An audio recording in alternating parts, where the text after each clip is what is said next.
Throw that dog out of this house. I hate dogs.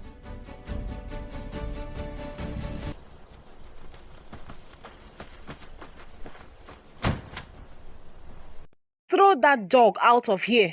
I've told you countless times that I hate dogs. Smith locked the dog out in the cold, refusing to let it in despite his wife Mia's pleas. Mia had gotten a blue-eyed husky without informing her husband Smith.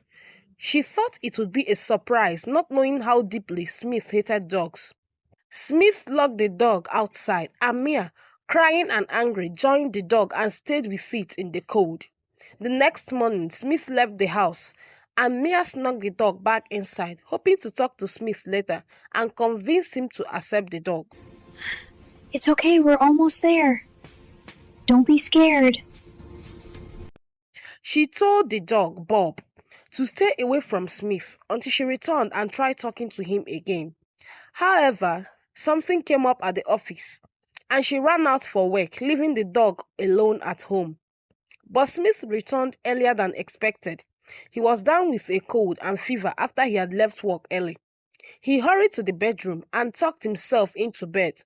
As he tried to reach his medication on the table, his fingers failed him and he couldn't hold the bottle. He shivered helplessly while Bob stood by the door, watching him in pity as he struggled. That was when Bob came to the rescue. It turned out that Bob had once belonged to a medical doctor who taught him basic first aid skills and how to help a sick patient before Mia bought it. Despite Smith's hatred for dogs, Bob picked up the bottle of medicine with its mouth and dropped it into Smith's hand. It then ran into the kitchen, grabbed a bottle of water and hurried back, placing it beside Smith. Bob sat and watched as Smith took his medicine.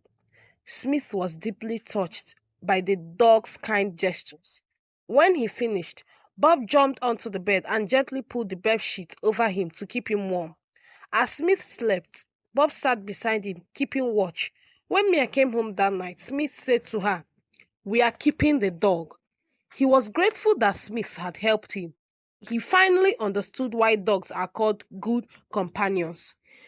Mia had never been so happy in her life, and for the first time, they took a family picture with Bob.